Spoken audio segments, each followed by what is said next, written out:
سلااوان لێبێت لە کەمپی نوێی زانکۆی سۆران دیارە ئەمڕۆ چواردەمین ئاهەنگی دەرچوونی قوتابیانی زانکۆی سۆران بەڕێوەچێت لە با ئامادەبوونی نێچیروان بارزانی سەرۆکی هەرێمی کوردستان لێرە تەواوی ئامادەکاریەکان لێرە کراون چاوەڕوان دەکرێت پاشکەمێکی تر سەرۆکی هەرێمی کوردستان بگاتە ئێرە و بەشداری لە چواردەمین خولی دەرچوانی زانکۆی سۆران بکات. لێرە ژمارێکی زۆر لە کەسوکاری قوتابیان لێرە ئامادەیان هەیە و بەرپرسانی حزبی و حکومی کەساتێ جیاوازەکانی سنووری دارەی سربەخۆی سۆران تەواوی ئەو چین و توێژانە ئێستا لێرە دانیشتون چاوەڕوان دەکەن بۆ ئەوەی کە نێچیروان بارزانی سەرۆکی هەرێمی کوردستان بگاتە ئێرە و دوای ئەوەی کە بەشداریەکە لێرە سەرۆکی هەرێم وتارێکیشی بە بۆنەی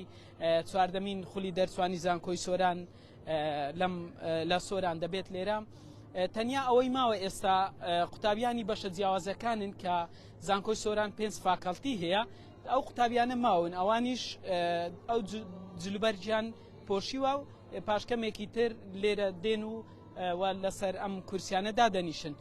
زانکۆی سۆران لە ساڵی 2009 دامەزراوە و چواردەمین خولی دەرچوانە ئەمڕۆژ 1306 قوتابی لەم زانکۆیە ئاهەنگی دەرچوونیان بۆ ئەکرێت و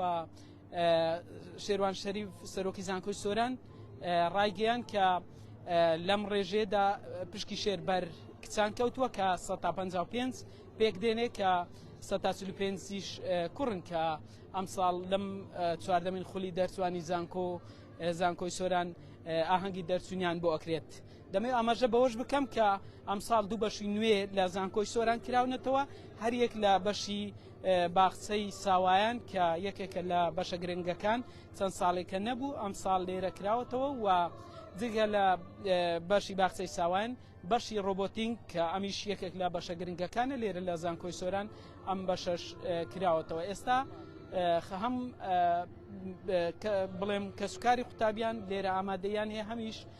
بەرپرسانی حزبی و حکومی و چین و توێژە جیاوازەکان کونسولی وڵاتانی بیانیش لێرە لە مەراسیمەکە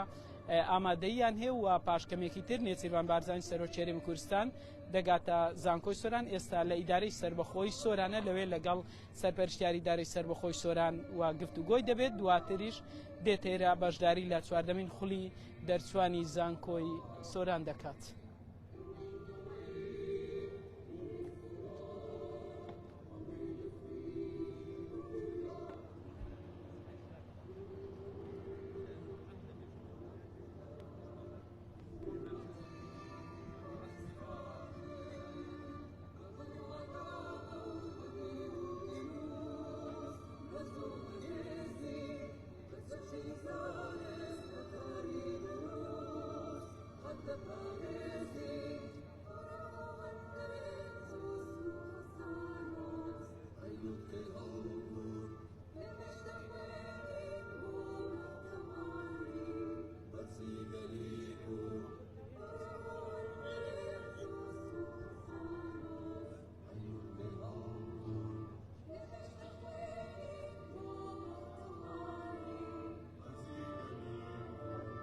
دیمەنی ئێستایی کەمپی نوێی زانکۆی سۆرانە ئەمڕۆ چواردەمین خولی دەرچوانی زانکۆی سۆران بە ئامادەبوونی نێچیروان بارزانی سەرۆکی هەرێمی کوردستان بەڕێوەچێت.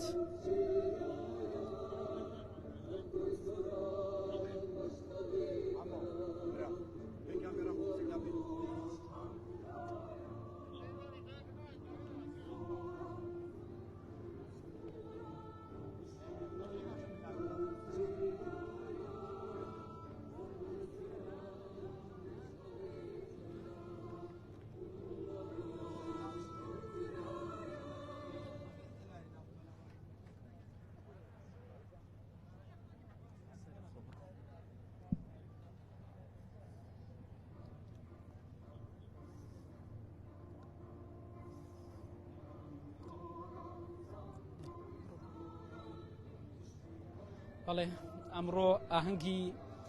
دەرچوون بۆ ئەو قوتابیانە سازەکرێت کە 4 ساڵی خوێندنیان لە نێو زانکۆی سۆران لێرە بردۆتە سەر و ئەم 4 ساڵە بۆ ئەو قوتابیانە پڕ بووە لە زانست و دەستکەوت. ئەمڕۆژ ئاهەنگی دەرچوونیان بۆ ئەکرێت لێرە کەس و کاری قوتابیان و چین و توێژە جیاوازەکان ئامادەن لە ئاهەنگی دەرچوونی بڵێم چواردەمین خولی زانکۆی سۆران کە ئەمڕۆ بە ئامادەبوونی سەرۆکی هەرێمی کوردستان بەڕێوەچێت. لە کاتژمێر 12 نیوەڕۆ خەڵک پەیتا هاتوۆتە ئێرە لەبەرەوەی قەرەباڵغیەکی زۆر لە ڕێگاکانی ئەو ڕێگای دێڵزیان هەیە لەبەرەوەی کاتژمێر 12 هەم کەسوکاری قوتابیان هەمیش بڵێم ڕۆژنامەنووسان و خەڵکی تریش لەسەر کورسیەکان دەبینرا و ئێستاش وردە ئەو کەسوکاری قوتابیان کە هەر قوتابیەک بۆی هەیە سێ کەسی خۆی میوان بکات. ئەو هاتنە ژوورۆش دەبێت بلیتی پێبێ کە بلیتی میوانداریە لێرە بلیتەکە لەلایەن زانکۆی سۆرانەوە ئامادەکراوە پێشکەش بە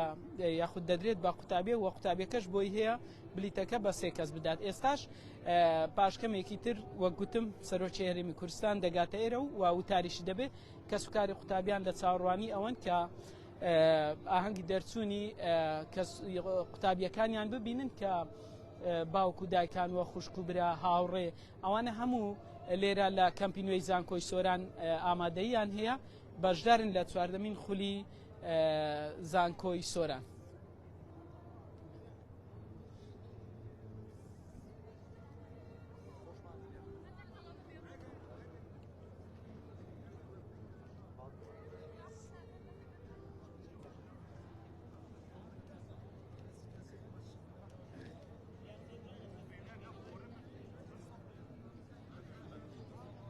زانکۆی سۆران لە ساڵی 2009 دامەزرا و کات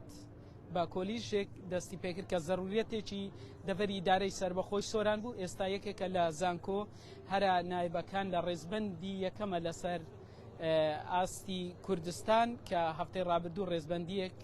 ڕاگەیەندرا و زانکۆی سۆران یەکەمی بڵێم هەرێمی کوردستان بووە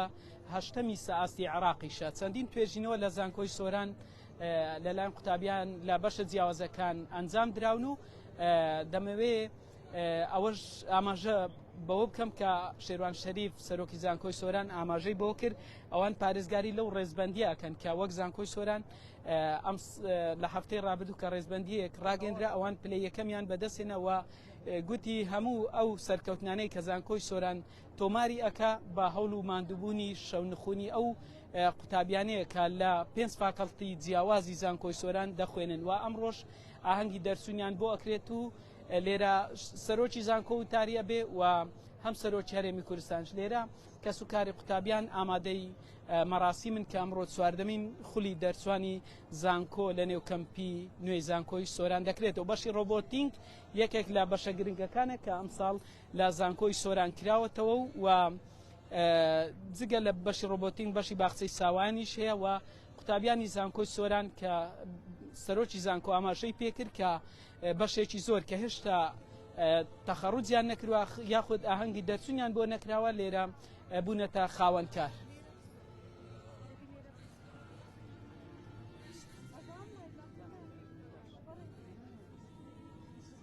دیمەنی ئێستایی کەمپی نوێی زانکۆی سۆرانە کە ئەمڕۆ ئاهەنگی دەرچوون بۆ 1306 قوتابی بەڕێوەچێت لەم ڕێژەیە 155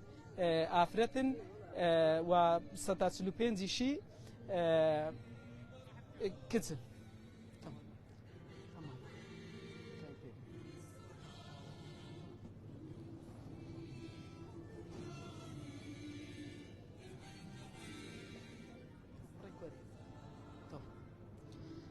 بەڵێ ئەوەی بینتان بەشێک لە دیمەنەکانی ئەمڕۆی چواردەمین خولی دەرچوانی زانکۆی سۆران کە ئەمڕۆ لە نێو کەمپی زانکۆی سۆران بە ئامادەبوونی سەرۆکی هەرێمی کوردستان بەڕێوەچێت کە سوکاری قوتابیان و قوتابیان لە 5 فاکەڵتی جیاواز لێرە ئامادە دەبن و پاشکەمێکی تر سەرۆکی هەرێمی کوردستان و سەرۆکی زانکۆ لێرە وتاریان دەبێت. بەڵێ